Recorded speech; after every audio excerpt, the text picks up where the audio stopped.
اللہ کا دین دنیا میں اتنی بڑی نعمت ہے، اس کے جتنے بھی فوائد پر بات کی جائے اتنا ہی کم ہے، لیکن اس دور میں ہم بالخصوص نوجوان نسل کو مذہب سے بیزار دیکھ رہے ہیں، اور یہ تکلیف اس لیے بڑھ رہی ہے کہ اس کا گراف تیزی کے ساتھ آنے والے وقتوں میں ایک لحاظ سے ہمیں بلند ہوتا نظر آ رہا ہے، لیکن دوسری طرف اس کے تدارک کے لیے جو ہم سب کی مشترکہ ذمہ داریاں بنتی ہیں اس پر اس انداز میں ہمارا غور و خوض اور ہماری کوششیں کاوشیں بہت تھوڑی ہیں۔ اسی بنیاد کو سامنے رکھتے ہوئے ہم نے سوچا کہ مذہب سے بیزاری کے جو اسباب ہیں ہم ان پر تھوڑی تفصیل سے بات کریں گے، تاکہ ہماری نسلیں اللہ کے دین سے بیزار ہونے کی بجائے اس کو اپنی ضرورت سمجھیں اور سعادت سمجھیں۔ آج انہی میں سے جو پہلی چیز ہم دیکھ رہے ہیں وہ ہے خواہش پرستی۔ میں یہ سمجھتا ہوں کہ انسان کی ضرورتیں اللہ تعالیٰ پوری کرتا آیا ہے، لیکن انسانوں کی جو ایسی خواہشیں ہیں جن کی کوئی لگام نہیں، جن کا کوئی اینڈ نہیں، اور جو کسی بھی طریقے سے جائز قرار نہیں دی جا سکتی، لیکن انسان ان خواہشوں کو بنیاد بنا کے جب آگے بڑھنا چاہتا ہے تو وہ ان خواہشوں کی پوجا میں اس قدر آگے بڑھتا ہے کہ وہ جائز اور ناجائز یہ ساری حدیں پابندیاں ختم کرنا چاہتا ہے۔ یہی وجہ ہے کہ اللہ تعالیٰ نے قرآن مجید میں ایک جگہ فرمایا، اے نبی صلی اللہ علیہ وسلم، کیا آپ نے ایسا شخص نہیں دیکھا کہ جس نے اپنی خواہش نفس کو ہی اپنا الہ بنا لیا ہے؟ گویا بعض لوگ اللہ کی عبادت کرنے کی بجائے اپنی خواہشوں کی عبادت کرنے لگ جاتے ہیں اور اس کے سامنے سجدہ ریز ہو جاتے ہیں، اور جو خواہش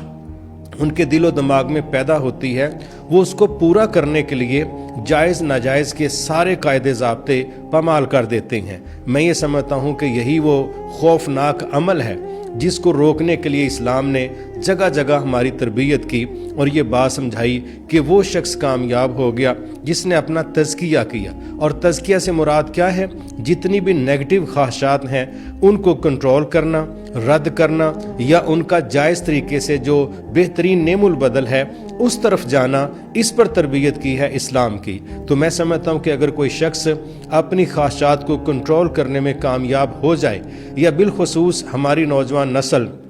اللہ کے دین کو اپنی ضرورت سمجھتے ہوئے یہ طے کر لے کہ میں نے اپنی ناجائز خواہشات کا جو جائز نعم البدل ہے میں نے اس طرف جانا ہے۔ دیکھیں نا، ایک شخص ہے وہ بدکاریوں کا راستہ اختیار کرتا ہے، اور دوسرا اس کا چینل جو لیگل ہے وہ کیا ہے؟ وہ نکاح ہے۔ تو اسی طرح اور بے شمار چیزیں ہیں۔ اگر ہم یہ چاہتے ہیں کہ ہم خواہش پرستی کی غلامی سے باہر نکلیں اور اس کی پرستش اور پوجا سے باہر نکلیں، تب جا کے کہیں ہم ایک بہت بڑے فتنے سے اپنے آپ کو محفوظ کر سکیں گے۔ تو اس دور میں ہماری نوجوان نسل اپنی خواہشوں کی بنیاد پر جو دین کو راستے میں رکاوٹ سمجھتی ہے اور پھر جائز ناجائز کی تمیز کیے بغیر وہ اپنی خواہشوں کو پورا کرنا چاہتی ہے، یہ وہ خوفناک سوچ ہے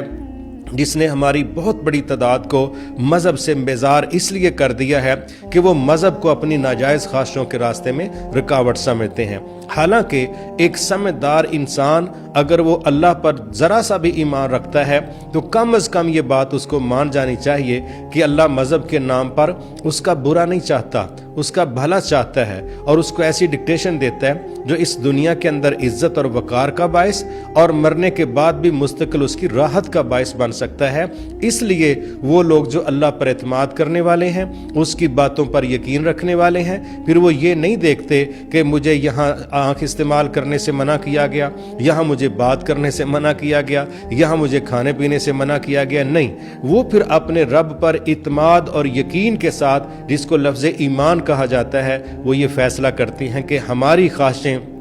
اپنی جگہ، لیکن ایک اعتماد، ایک یقین کامل کہ میرے رب نے جس چیز سے مجھے منع کیا ہے وہی میرے لیے خیر خواہی پر مبنی ہے، اور جو کرنے کے لیے کہا ہے اگرچہ یہ مجھے ظاہراً اچھا نہ لگے اسی میں میری خیر اور میری بچت ہے۔ تو یہ یقین، یہ اعتماد آپ کو خواہش پرستی کے اس جال سے باہر نکال کے آپ کو اللہ کے دین کے ساتھ جوڑ سکتا ہے، لیکن شرط یہ ہے کہ آپ اللہ کی باتوں پر شک کرنے کی بجائے اس پر مکمل یقین رکھیں، تاکہ آپ کے ساتھ جو لفظ استعمال ہو رہا ہے یا ایھا الذین آمنوا، اے وہ لوگ ہو جو اعتبار کرتے ہو، جو یقین رکھتے ہو، جو بھروسہ کرتے ہو، جو یقین کے ساتھ ہماری باتوں کو قبول کرتے ہو، تمہارے لیے ہماری یہ ہدایات ہیں۔ تو میں سمجھتا ہوں کہ خواہش پرستی کو کنٹرول کرنے کے ساتھ ہم انشاءاللہ مذہب بیزاری کا جو خطرناک وائرس ہے اس کو کنٹرول کرنے میں بہت حد تک کامیاب ہو سکتے ہیں۔